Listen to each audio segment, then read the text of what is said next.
बाबा ने किस्मत ही बदल दी। खाटू श्याम बाबा का चमत्कार। राहुल का जीवन कभी बहुत सुंदर था। दिल्ली में एक मध्यम वर्गीय परिवार में जन्मा उसने अपनी मेहनत और लगन से एक अच्छा बिजनेस खड़ा किया था, इलेक्ट्रॉनिक की दुकान जो रोज लाखों में कारोबार करती थी। माँ बाप, पत्नी स्नेहा और एक प्यारी सी बेटी शिवांगी, सब कुछ था उसके पास। लेकिन समय को पलटते देर नहीं लगती। साल 2020 की शुरुआत में ही उसके बिजनेस में गिरावट आनी शुरू हो गई। महामारी की मार ने दुकान की कमर तोड़ दी।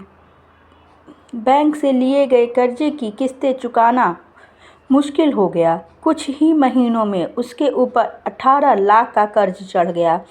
बिजनेस बंद हो गया। रिश्तेदारों ने मुंह मोड़ लिया। दोस्तों ने फ़ोन उठाने बंद कर दिए। पत्नी स्नेहा की आंखों में हर दिन निराशा उतरती जा रही थी और एक दिन उसके पिता ने भी कह दिया, तू हमारी जिंदगी में बोझ बन गया है। राहुल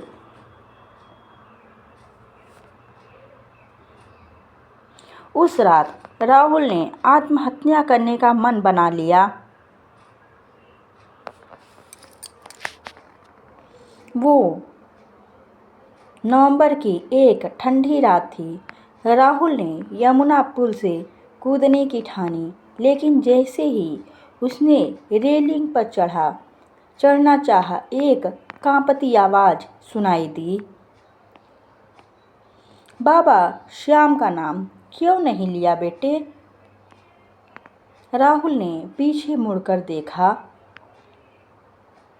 एक बूढ़ा भिखारी, मैला कुचैला लिबाज, हाथ में एक काला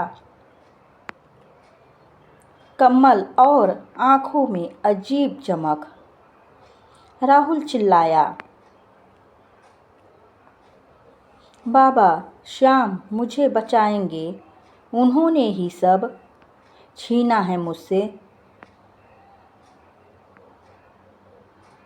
बूढ़े ने बस मुस्कुराकर एक तस्वीर उसकी ओर बढ़ा दी।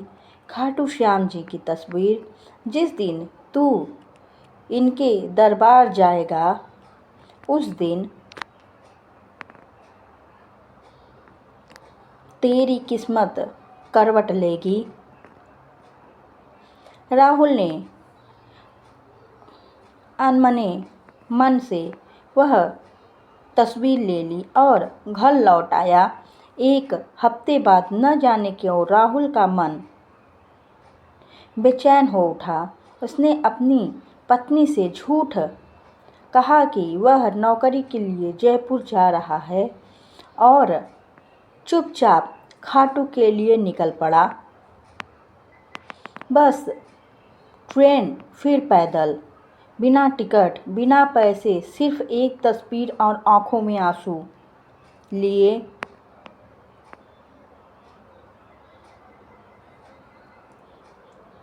खाटू पहुँचते पहुँचते उसके पैर छिल गए थे। पेट में अन्न का एक दाना नहीं था। लेकिन जैसे ही वह बाबा श्याम के मंदिर के सामने पहुंचा, उसके शरीर में एक अलग ही ऊर्जा दौड़ गई।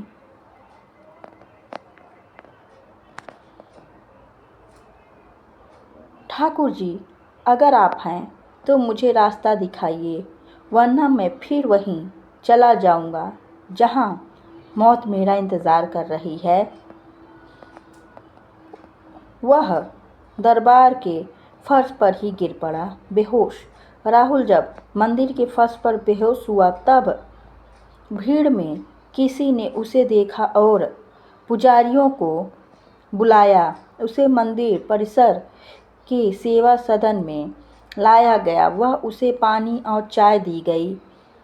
जैसे ही उसने आंखें खोली, सामने दीवार पर वही तस्वीर टंगी थी जो बूढ़े भिखारी ने उसे दी थी। उसकी आंखों से आंसू बहने लगे। बाबा, क्या ये वही तस्वीर है? क्या ये सब आपकी लीला है? अचानक सेवा सदन के एक बुजुर्ग सेवक ने आकर कहा, बेटा, बाबा ने तुझे भेजा है। यहाँ कोई बिना बुलाए नहीं आता। राहुल हतप्रभ था। वो बाबा के दर्शन के लिए मंदिर गया। जब वो ठाकुर जी के सामने खड़ा हुआ, उसकी सांसें थम गई। बाबा, सब कुछ लुट गया, अब तो बस आप ही रह गए हैं। वो वहीं फर्श पर बैठ गया और घंटों रोता रहा। जब उठने लगा तो पंडित जी ने पुकारा, तू दिल्ली से आया है ना? बाबा ने तेरे लिए प्रसाद भिजवाया है। राहुल चौंक गया। उसे किसी ने नहीं बताया था कि वह दिल्ली से आया है। वो प्रसाद लेकर पंडित की सीढ़ियों पर मंदिर की सीढ़ियों पर बैठा और सोच में पड़ गया, क्या ये कोई इशारा है? खाटू से लौटने के 2 दिन बाद ही राहुल को एक फ़ोन कॉल आया। सर, हम आपके पुराने बिजनेस क्लाइंट हैं। आपकी दुकान बंद देखकर अफसोस हुआ, लेकिन हमें आपके जैसे ईमानदार व्यक्ति की ज़रूरत है। क्या आप हमारे रीजनल मैनेजर के पद पर काम करेंगे? राहुल अवाक रह गया। जिस कंपनी से उसका झगड़ा हो गया था, वही अब उसे नौकरी दे रही थी, वो भी बहुत अच्छी सैलरी पर। उसने शर्त रखी, मैं हर महीने एक बार खाटू श्याम के दर्शन को जाऊंगा। कंपनी ने हंसते हुए हाँ कह दिया। राहुल ने नौकरी शुरू की और पहले महीने की तनख्वाह से अपने माता पिता के लिए दवाइयाँ खरीदी। धीरे धीरे वो सारे कर्ज चुकाने लगा। एक दिन उसने बाबा के चरणों में 11,000 रुपए का भेंट भेजा। उसी रात सपना आया। राहुल कर्ज तो चुक गया, अब सेवा का वक्त है। सुबह उठकर उसने खाटू जाने वाले यात्रियों के लिए हर महीने मुफ्त चाय नाश्ते का स्टॉल लगवाया शुरू कर दिया। और जो आश्चर्य हुआ वो ये, उसी साल उसे खादी मंत्रालय की तरफ से बेस्ट एंटरप्रेन्योर का अवार्ड मिला। सब कुछ पटरी पर आ गया था, लेकिन एक दिन उसकी बेटी शिवांगी को तेज बुखार हुआ। डॉक्टर ने रिपोर्ट देखकर कहा, ब्लड कैंसर के कारण है। राहुल की दुनिया फिर हिल गई। वो रात रात भर बाबा को पुकारने लगा, बाबा सब ले लो, लेकिन मेरी बेटी को बचा लो। फिर एक रात सपना आया। श्याम के भक्त की बेटी श्याम की जिम्मेदारी, चिंता मत कर। रिपोर्ट्स दोबारा हुई और चमत्कार। राहुल जी, लगता है कुछ गड़बड़ी थी। आपकी बेटी बिल्कुल स्वस्थ है। राहुल अब सिर्फ नौकरी नहीं करता था, वह हर महीने तनख्वाह का 10% हिस्सा खाटू धाम और ज़रूरतमंदों की सेवा में लगाने लगा। उसने गरीब बच्चों के लिए निःशुल्क कोचिंग सेंटर खोला। हर क्लास की शुरुआत श्याम बाबा की जय के उद्घोष से होती थी। लोग अब राहुल को श्याम भक्त भैया कहकर बुलाने लगे। हर महीने खाटू की यात्रा में वह गरीब, बीमार और लाचार लोगों को साथ ले जाता और खुद उनकी सेवा करता। जो मैंने पाया है वो बांटने से और बढ़ता है, वह कहता। राहुल की पत्नी स्नेहा कभी बाबा में विश्वास नहीं करती थी। जब बिजनेस डूबा था तो उसने बाबा को कोसा भी था, लेकिन शिवांगी के चमत्कारी ठीक होने के बाद उसका दिल भी बदलने लगा। एक रात उसने राहुल से पूछा,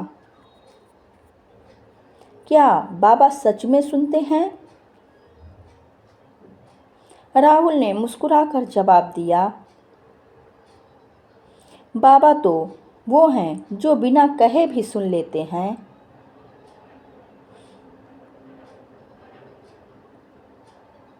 कुछ हफ्ते बाद स्नेहा पहली बार खाटू धाम पहुंची।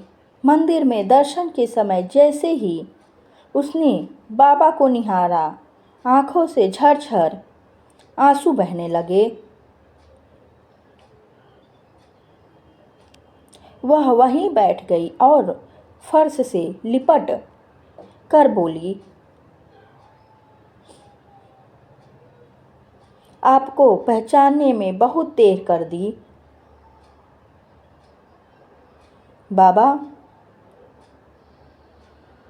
उस दिन के बाद स्नेहा रोज बाबा की आरती करती और घर में भजन चलता रहता।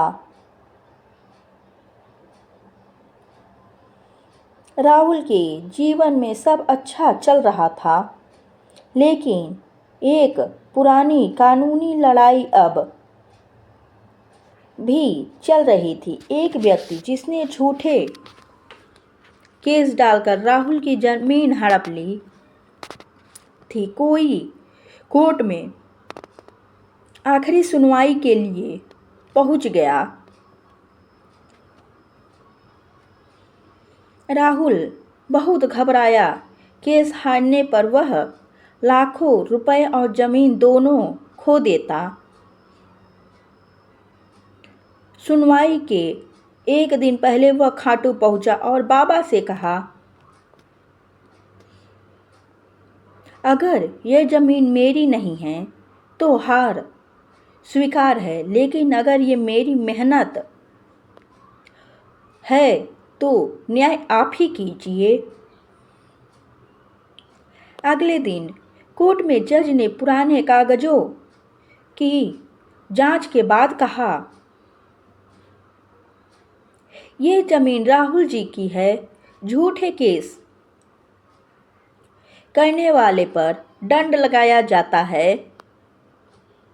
बाबा ने फिर एक बार अपने भक्त का सिर ऊंचा कर दिया। राहुल ने अब ठान लिया था कि हर साल बाबा की बारात में शामिल होगा। 2024 में उसने 500 लोगों को दिल्ली से खाटू की यात्रा करवाई। खुद की कमाई से बारात के दिन वह बाबा की ड्रेस पहनकर नाचता रहा। हर कदम पर आंसू बहते, लेकिन वो आंसू दर्द के नहीं, कृतज्ञता के थे। जिन कदमों ने खुद खुशी की राह पकड़ी थी, आज वो बाबा की बारात में नाच रहे हैं।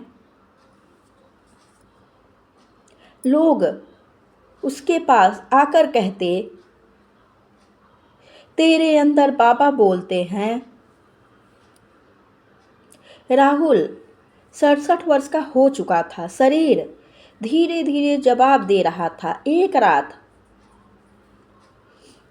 उसने बाबा से कहा,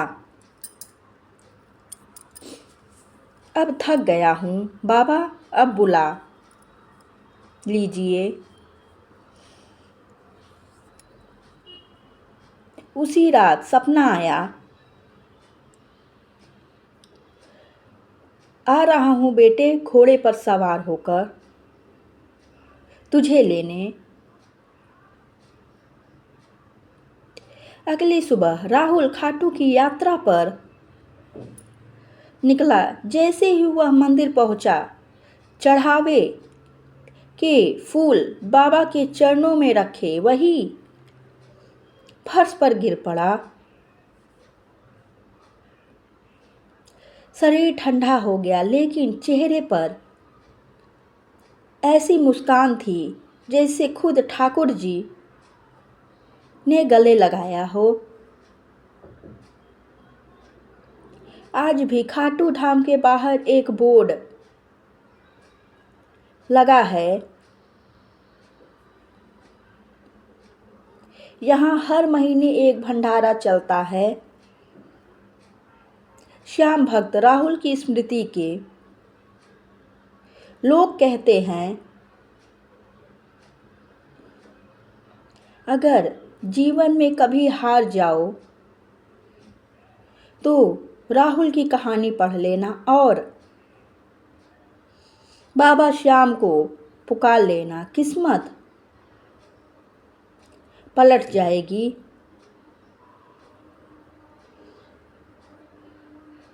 बोलो जय श्री श्याम। अगर आप भी श्याम भक्त हैं तो कमेंट में जय श्री श्याम जरूर लिखिए। बाबा आपकी भी रक्षा करेंगे। बाबा किसी की पुकार खाली नहीं छोड़ते। बोलो जय श्री श्याम। खाटू नरेश